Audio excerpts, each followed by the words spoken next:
she shouldn't be in that relationship.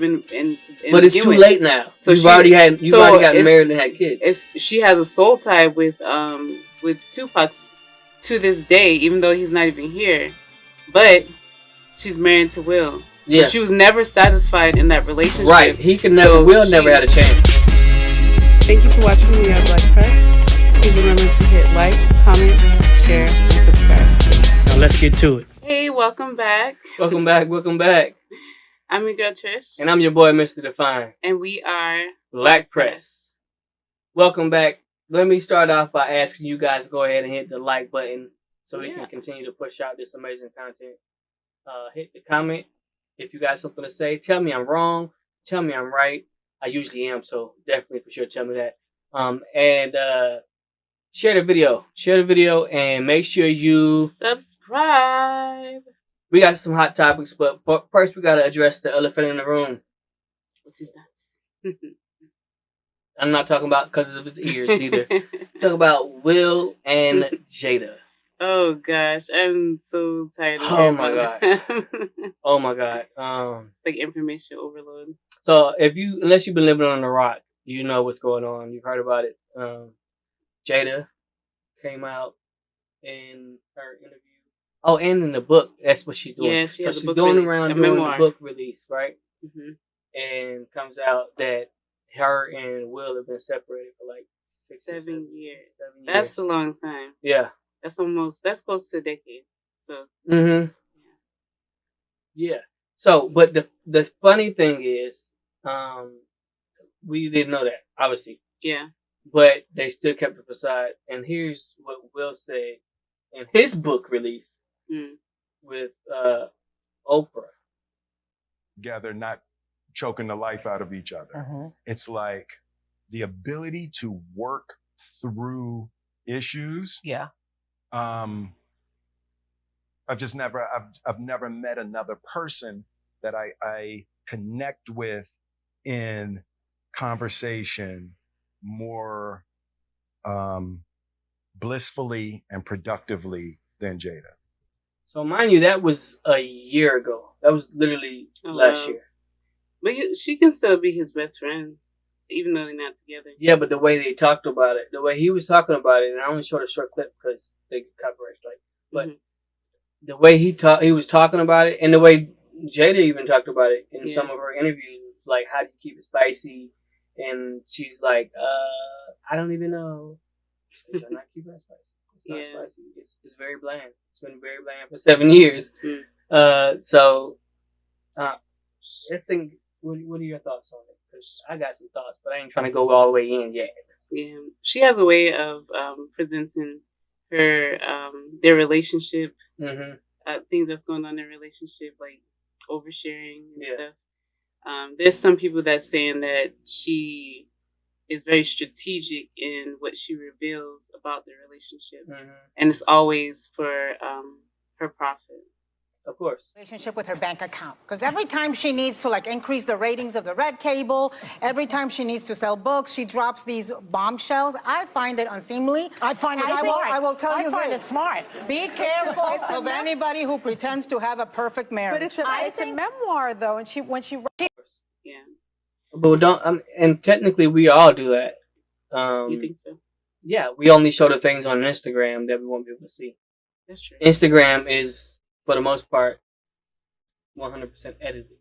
It's edited lives. Everything we're doing with social media is edited lives. So they're in the limelight. They're always being watched. So they're always trying to put up a facade of happy marriage.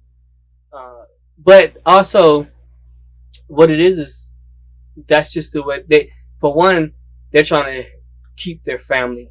Yeah. So even though a lot of the stuff that they did, as far as with their children, them not forcing their kids to keep their own thing, how they raise their children was not the way I would raise our children.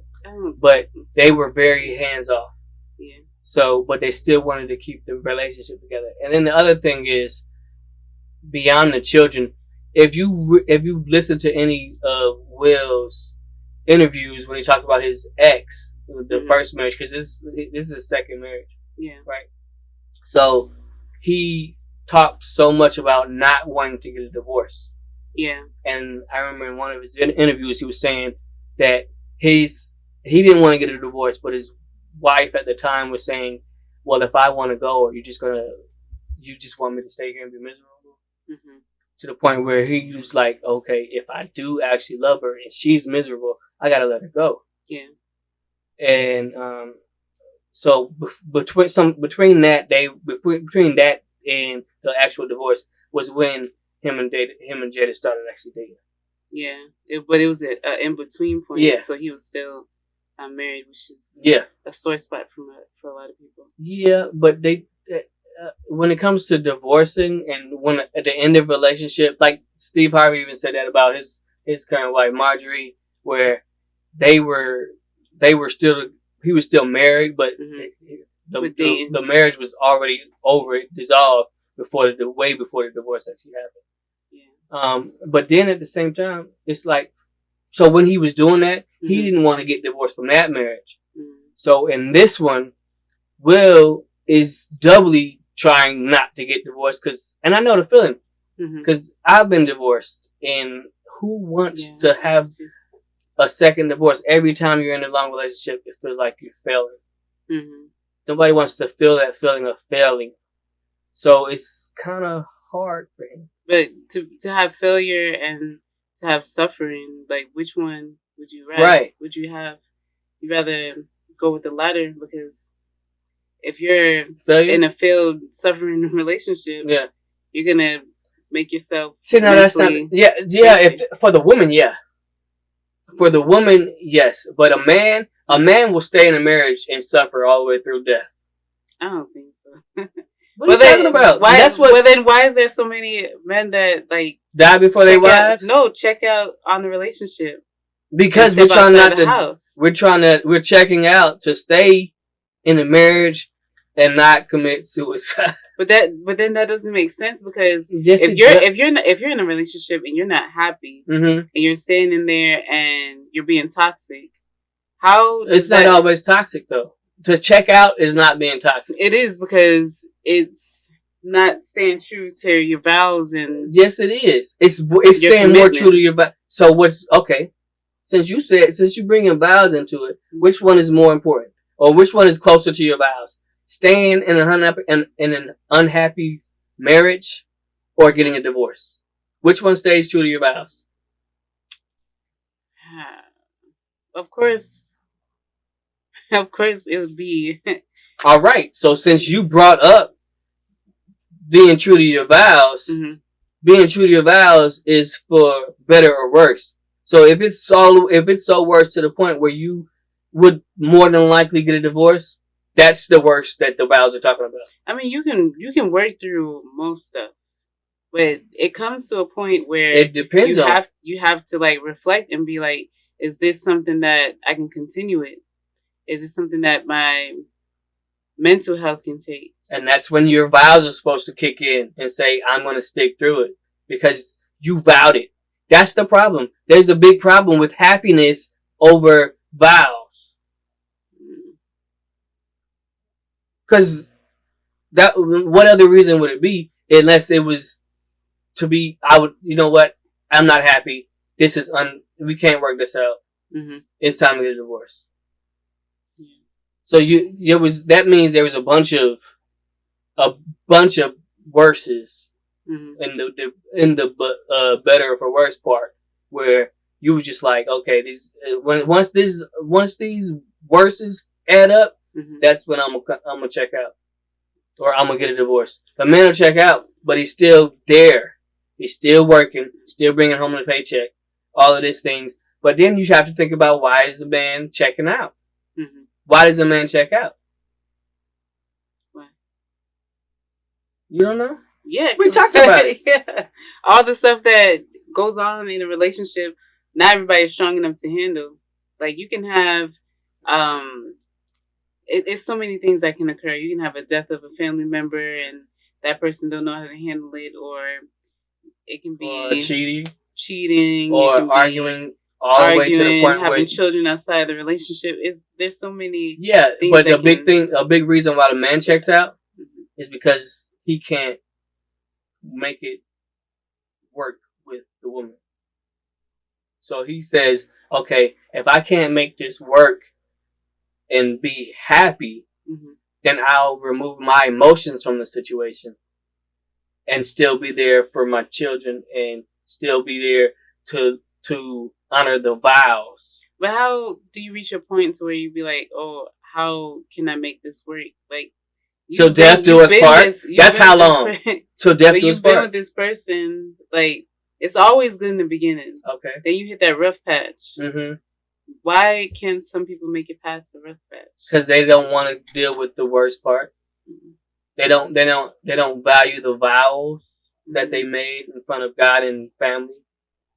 They don't really believe the words that they said when they said "until death do us part," and that's the issue. So the man, but let me tell you, okay. So till death do us part, it can be literally or figuratively, because the death of a relationship can be when you reach that point where you reach that crossroad, and it's like, you know what, I'm not gonna put up with this. I'm not gonna accept this, and I'm not gonna be okay with this. So this is a deal breaker. A deal breaker is not death, and that's what I'm saying. You can die in a deal breaker. But for you to use it's figuratively. It is. That's the problem.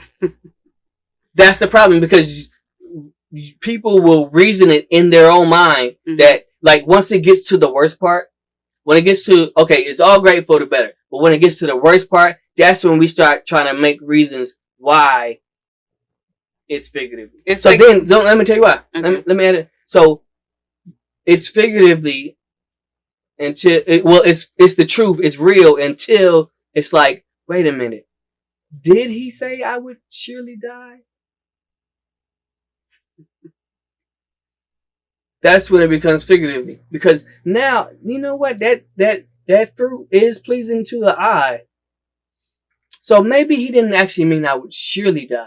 Maybe he just meant I would know and understand. And then you think that you're tumbling up this with yourself, but in reality, that's the serpent talking to you. But you've come up in your head, you know what? When they said when I said till death do us part, that was figurative. So that didn't really mean death and not living or breathing anymore. That really meant I'm dying in this relationship, so I need to go. But did he really say I would surely die? Or maybe was that just figurative? No. Look, listen. Some relationships do not need to continue if it's toxic. That's because we have wicked hearts. He said that too. Yeah. He said that's the reason that that it was written that you can write a piece of paper and dissolve your marriage because your hearts are wicked. But okay, the other part. This is will, and a lot of what I mean when it comes to separate or not stepping out, but what would we say to be silent in the relationship? I forgot the word we just used. But what a man will do is say, okay, I said till death do us part, and I know that's literally till I die. But in order to stay alive long enough not to take myself out, I'm gonna separate my feelings. And then get complacent in the relationship. No, see, what do you mean by complacent in a relationship? Because just letting things continue on, and not making a change. But what's the change? The change is making you happy. You don't want. It's really not me changing in all of the actions that I do, as far as loving, providing, protecting. But that's like the love languages. Honoring and cherishing. But if I cherish you, sometimes it'll get to the point where I realize that we can't communicate in a way that is beneficial to both of us. So I'll let you win the debates because I'm cherishing the marriage, and I take the L. So I allow myself to die on the inside. Because we have. But if I'm supposed to love my wife like Christ loved the church, what did the church do to Christ? They did a lot. What did they do to Christ? Which was Betrayed. they betrayed him. They crucified him. They denied him. But So your wife is not gonna do all that to you. One. Yeah, well, how many wives have done that? And what did Jada done to Will? She's doing a lot. So what are you talking about? But we don't know everything. We don't know if she's like in a hurt place or well, she is in her place. She still hasn't healed from Tupac. We don't. Yeah. So she shouldn't be in that relationship. But it's too late now. So you've already gotten married and had kids. She has a soul tie with Tupac to this day, even though he's not even here. But she's married to Will. Yeah. So she was never satisfied in that relationship. Right. He could never. Will never had a chance. She picked him because he was a good guy. Exactly. Sometimes that's what happens when you pick the good guy. You get what you don't. Want. You get to let that good guy suffer. Hey, he really is knowing that he can never fill the hole in your heart. In the same sense, he chased after her. Yes. Knowing that she probably really didn't want him, and he couldn't really measure up to her. That's the lesson for us. He can never really measure up to Pac. Even him trying to be like a rapper, he never curses and stuff like that. He's very mellow. Aside from the Chris Rock slap, he's kind of like mellow. Yeah, he's a good guy. He's a good guy. Right? But guess what? But when he do something, he's villainized. Yeah. Because he's a good guy, he's supposed to. Because it built up. It was built up in him. All of that when he couldn't share his emotions. He couldn't share the truth. It's when you don't share. Yeah, that's why men die before their wives. But he should. If it was that case, he shouldn't have. Well, I can't say what he shouldn't have did because he still was defending his wife. Exactly, he's still married. Yeah, he shouldn't have. He probably shouldn't have took it that far. Well, yeah, of course not. No, nobody. It should never get to the point where you're going to violence. But at the same time, he was built. It was built up in him, like I said. But he had it. The problem that with like we were saying is that he got with her when she was never healed from Pac. Yeah. But we don't know for a fact that he knew that would be the case. Yeah. We don't know that nobody can see that far ahead to realize. Okay, yeah, I can realize that you have a deep care for him, but I can't realize that you have a care for him that is never going to fade and will always overplay or be over observed over me. Yeah, and that's true. But then what does he have to do? He has to stay. If you're a good man, you stay. Yeah. But at the same time, Pac wasn't really feeling her like that. I don't think he was either. And she knew that herself because she said that. Oh yeah. And she says that in her book. Like she said, she said that he asked her to marry him, and while he was incarcerated and he was down, but she said she knows that as soon as he would have got up, he would have divorced. He proposed to you while he was in jail.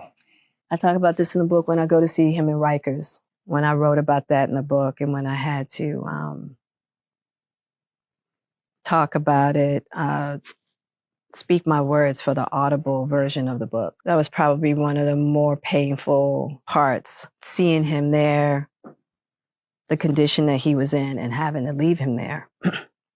And he was in bad shape. And so when he asked me to get married, he was at Rikers. And I knew at that time that he needed somebody to do time with him, which I was going to do anyway. He didn't have to marry me to do time. Right? I'm here. I see why we love you. And then like he needed a rock. He needed, because of our friendship and because of everything we had been through together,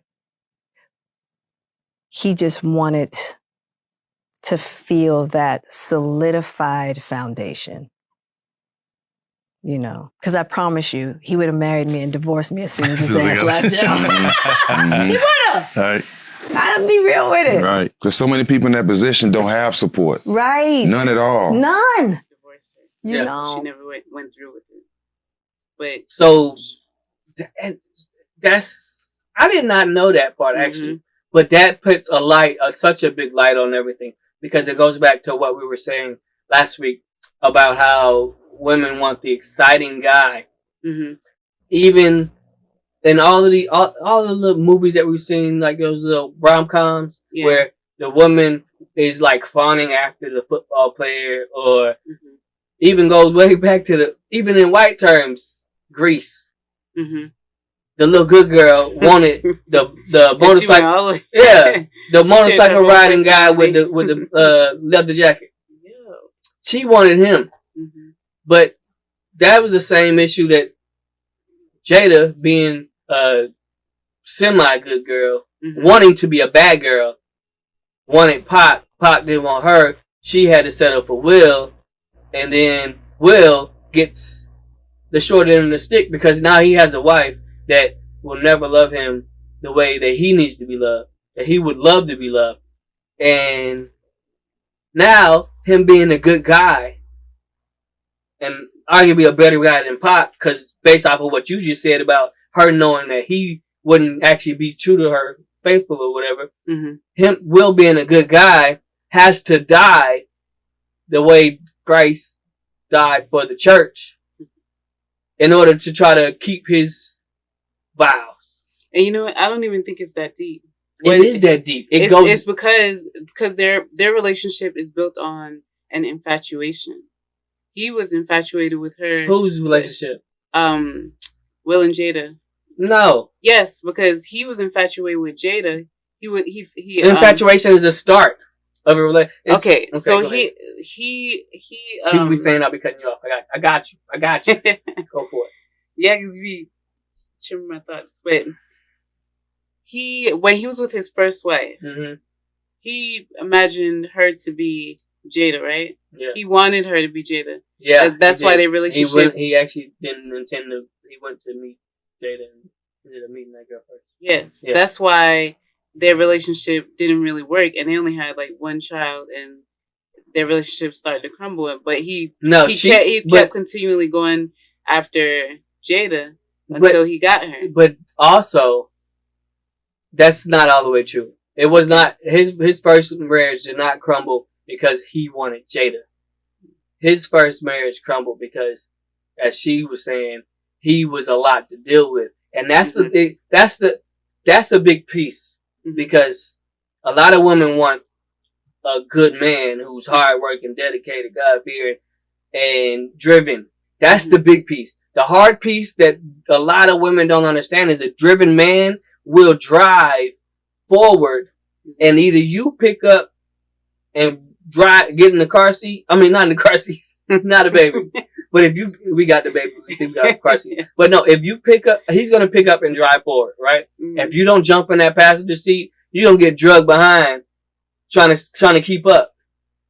That's why I say you should only be in relationships with people that are equally with you. Yeah. But that's true but the thing is though, women don't understand that the good man that they want has expectations for her, because a good man is going to be he's going to process thoughts. So he's not going to get married until he knows what type of woman he wants to marry.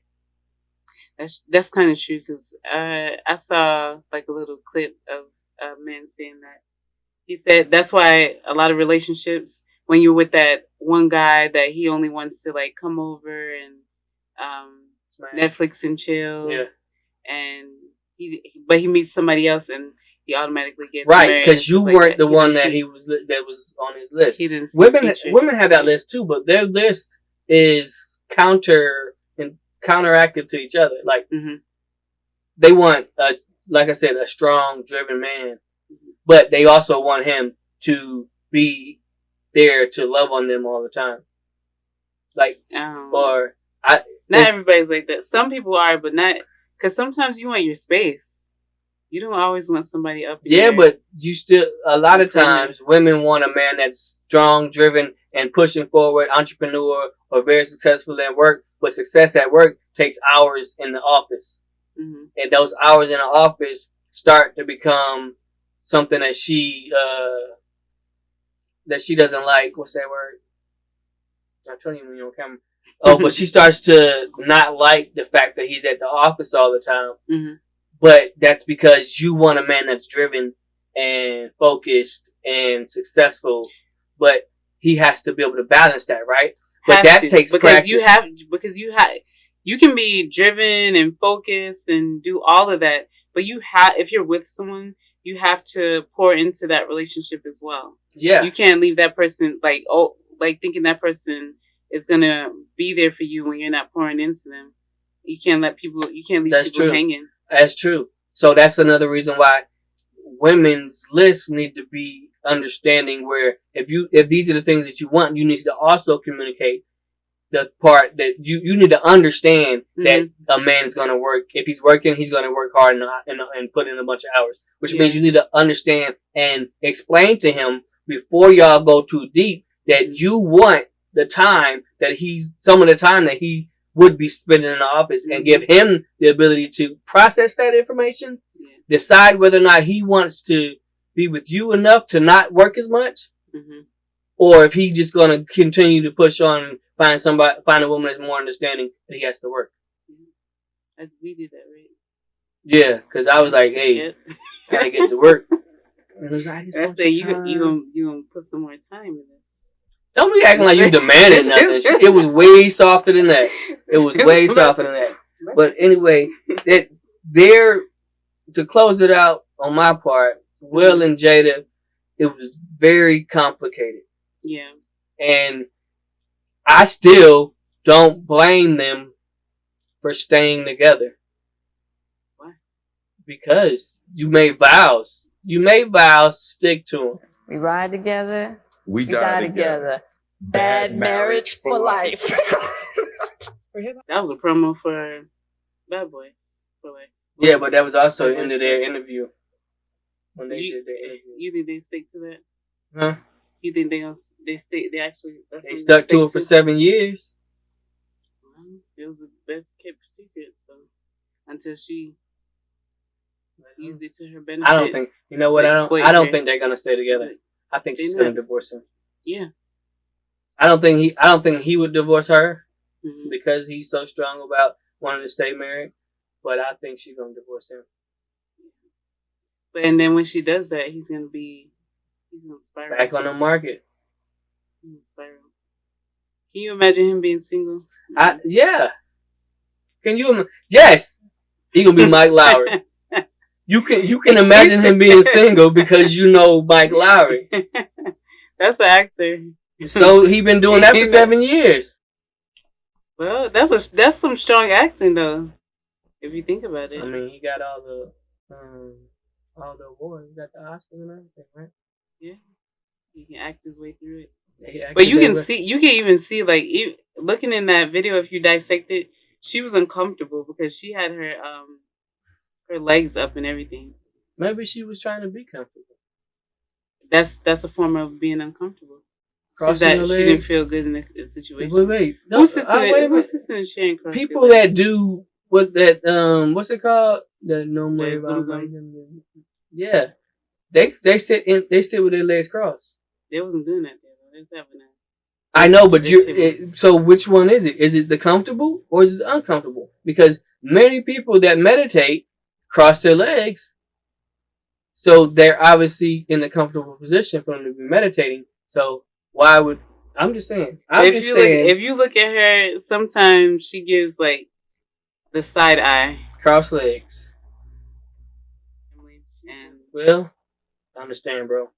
Oh, I did want to say something. This is the reason why I understand, because both of us should understand, actually. Yeah. Because neither one of us actually. Well, we got left. We got left, right? We got recycled. But that was because we were no matter how bad things were, we were still willing to try to stay and stick it out. Yeah. Mine, I'm gonna tell you, and I'm gonna stop talking about it. But this is when I let mine go, because I came back from Korea from a year, and she never wanted to move back. And I know why. I know why that was, because I was just too tough. Like I had expectations of her that she was not willing to meet. But I got to the point where I was like, you know what? I'm just gonna lower my expectations for her. I was willing to do that because I wanted to keep the marriage. In a relationship, yeah, that's true. I was willing to lower my expectations, but because of when I was league bowling in Virginia, and I was talking to this little old lady. She looked like Cicely Tyson. She really did. I promise you, she looked just like her. And she said, I was telling her, I don't want to lose my marriage because my parents got divorced and my parents' parents got divorced. And I wanted to stop that generational curse within my bloodline. And she looked at me and she said, baby, you can't put that much pressure on yourself. Yeah. And right after I got that conversation, I called up my ex and it was like, if you don't want to stay in this relationship, you can go. And she flew like a bird out the cage, took off. It was like, okay. You know what's crazy?